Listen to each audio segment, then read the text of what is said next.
Assalamualaikum Sobat Kisah. Selamat datang di channel kisah-kisah yang akan membahas beragam kisah dan hal-hal menarik lainnya.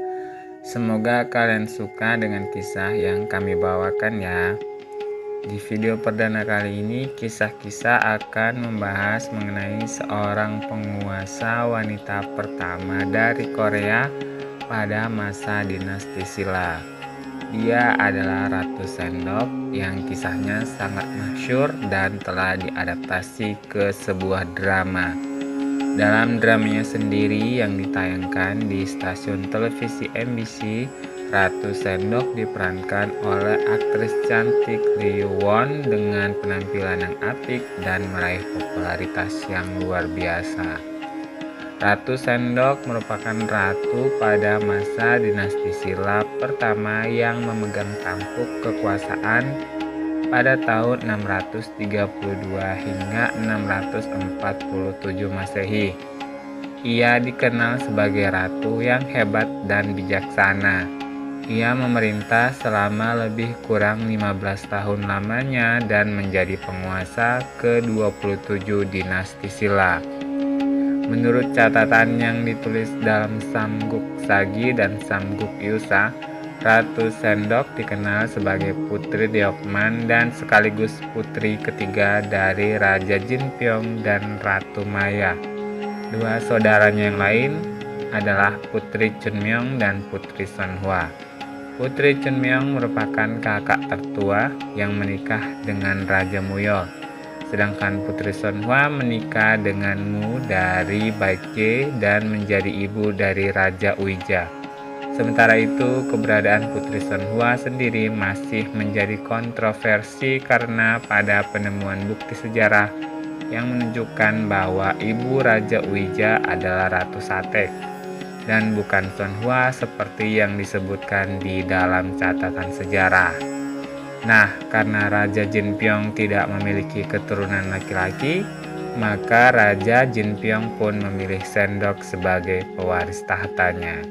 Tindakan ini tentunya bukan hal yang aneh mengingat pada masa itu wanita memang memiliki kedudukan dalam memasuki posisi penting di kerajaan. Di antara mereka ada yang menjadi penasehat, permaisuri, dan juga wali raja. Berbeda dengan dinasti setelahnya, Joseon, Silla memang memberikan ruang yang penting pada wanita di masanya. Setelah resmi menyandar gelar ratu, Ratu Sendok berhasil menaklukkan masa-masa sulit bagi Silla yang kacau dengan terjadinya banyak pemberontakan, baik dari dalam negeri maupun perang dengan pihak Baekje.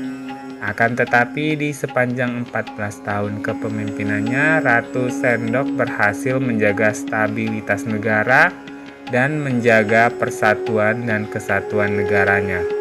Salah satu upayanya adalah dengan meningkatkan hubungan Silla dengan Tiongkok, antara lain dengan mengirimkan para pelajar ke sana. Sendok mendukung Buddhisme dan pembangunan kuil-kuil Buddha. Berdasarkan tulisan dari buku sejarah Samguk Yusa, Ratu Sendok dikatakan memiliki kemampuan meramal yang tidak biasa. Hal itu dibuktikan dengan ramalannya pada saat musim dingin tahun 632 Masehi, di mana ia mendengar suara segerombolan kata yang menimbulkan kebisingan di kolam Lakmun. Sang ratu menganggap kejadian tersebut sebagai peringatan akan datangnya serbuan Baekje terhadap Silla. Meskipun menurut pengamatan militer tidak ada tanda-tanda penyerangan, sang ratu tetap saja mengirim pasukan ke sebelah barat ibu kota dan menemukan bahwa pasukan musuh telah bersembunyi di daerah tersebut untuk menyiapkan penyerangan. Pasukan Silla langsung menyerbu dan membunuh Jenderal Baekje. Ramalan yang terbukti benar tersebut nyatanya berhasil menyelamatkan ibu kota dari serangan Baekje. Selain itu, bukti ramalan ratu yang lainnya mengenai prediksi kematiannya sendiri terkait tanggal, waktu, bulan, dan tahun kematiannya. Menurut tulisan dari buku sejarah tersebut, semuanya menjadi kenyataan. Keberhasilan sang ratu dalam menjaga stabilitas negaranya tersebut tak terlepas dari sosok jenderal bernama Kim Yusin yang sangat setia pada kebijakan dan perintah sang ratu. Sosok Kim Yusin akan kita bahas di video selanjutnya ya.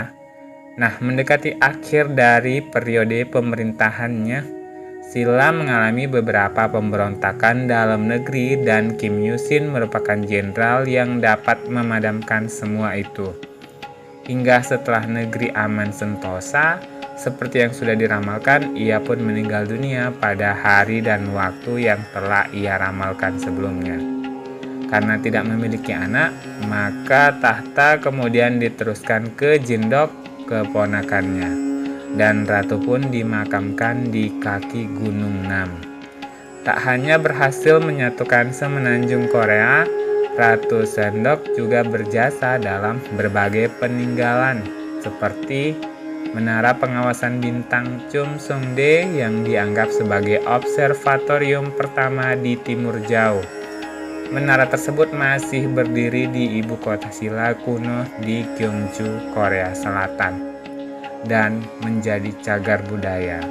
Selain itu, Ratu Sendok juga membangun kuil Buddha yang dilengkapi pagoda kayu 9 tingkat pada abad ke-13. Dan yang terakhir adalah mazhab Seon yang diperkenalkan ke Korea.